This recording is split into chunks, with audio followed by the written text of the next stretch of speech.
So ఒకవేళ మరి ఇప్పుడు మగాడి పరిస్థితి ఏంది? ఒకవేళ పెళ్లి చేసుకోవాలంటారా చేసుకోవాలంటారా? పరిస్థితి చాలా దారుణం అయిపోయిందన్న.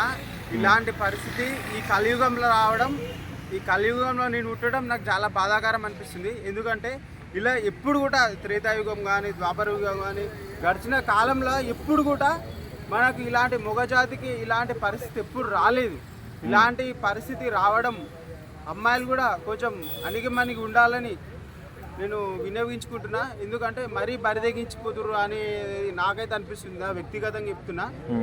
ఎందుకంటే మరీ ఇంతగా దిగజారిపోవద్దు. సమాజం కోసం, దేశం కోసం పనిచేయాలి, సమాజం కోసం బతకాలి. కానీ ఇలా పిచ్చి పిచ్చి పనులు చేసి తల్లిదండ్రులను మనం మోసం చేస్తున్నట్టు మనం భావించాలి. ఎందుకంటే మన కని పెంచి పెద్దగా వేసి మన కాలేజీ పంపిస్తే ఇక్కడ పార్కులు ఎంబడి మూతులు నాకుడు ఇంకో ఏదో చేసుడు ఆ కథలు పడుతుర్రు. నేను కూడా చాలా చూస్తున్నా. కానీ కొన్ని అనలేని పరిస్థితి, చున్నీలు వేసుకోరు అంటే వాళ్ళ కోసమే చెప్తాము. కాకపోతే వాళ్ళు అంటే వాళ్ళు ఏంటంటే మా ఫ్రీడమ్, మా స్వేచ్ఛ పేరు మీద ఇష్టం వచ్చినట్టు చేస్తుర్రు.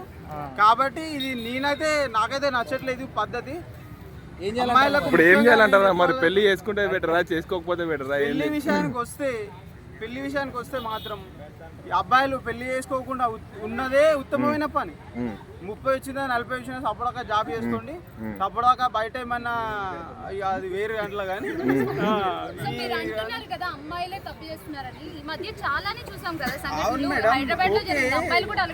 అబ్బాయిలు చేస్తారు మేడం. అబ్బాయిలు చేస్తున్నారు, అమ్మాయిలు చేస్తారు. మళ్ళీ అది కరెక్ట్ పైన అమ్మాయిలు చదివిస్తేనే అబ్బాయిలు ఓడన్నా చేస్తారా కాలేస్తారా తర్వాత విషయం. కానీ అమ్మాయిలు జాగ్రత్తగా ఉండాలి. మీరు సమాజం పట్ల బాధ్యత ఉండాలి. దేశాన్ని అభివృద్ధి చెందాలి. మన రాష్ట్రాన్ని అభివృద్ధి ఎట్లా చెందిపోయాలని. పెళ్లి ఇష్టం లేకపోతే పెళ్లి చేసుకోకుండా ఉండడం బెటర్ కదా. పెళ్లి చేసుకుని ఇట్లా చంపేయడం. పెళ్లి చేసుకోవాలి. పెళ్లి చేసుకోకపోతే మన వంశం ఎట్లా నిలబడుతుంది అన్న? పెళ్లి చేసుకోవాలి, వంశం నిలబడాలనే కదా అన్న. ఇప్పుడు మన నాన్నలు మనని కన్నారు, మన పిల్లలు కనాలి. నెక్స్ట్ జనరేషన్ రావాలి, సమాజం అభివృద్ధి. మరి పెళ్లి అయినా రెండు రోజులకి, వారం రోజులకి, 10 రోజులకి చచ్చిపోతారు.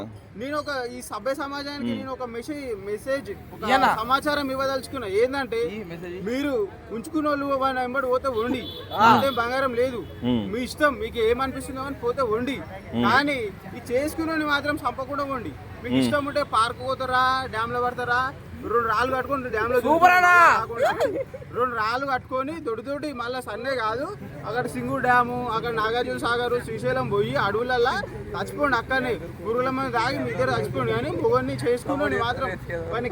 చేసుకుని మాత్రం వాని ఏమనొద్దు. మీకు ఇష్టం లేకపోతే మీకు ప్రియుడు నచ్చితే వానెంబడి ఇవ్వండి. ఏం పెద్ద బాధ లేదు. వాంతే బంగారం ఉండదు. వీళ్ళకి ఏం అర్థమవుతుందో కానీ ఎవరితే అంతా మనం చర్మమే కాబట్టి. అంటే బర్నర్ రాదు కదా మరి అన్న.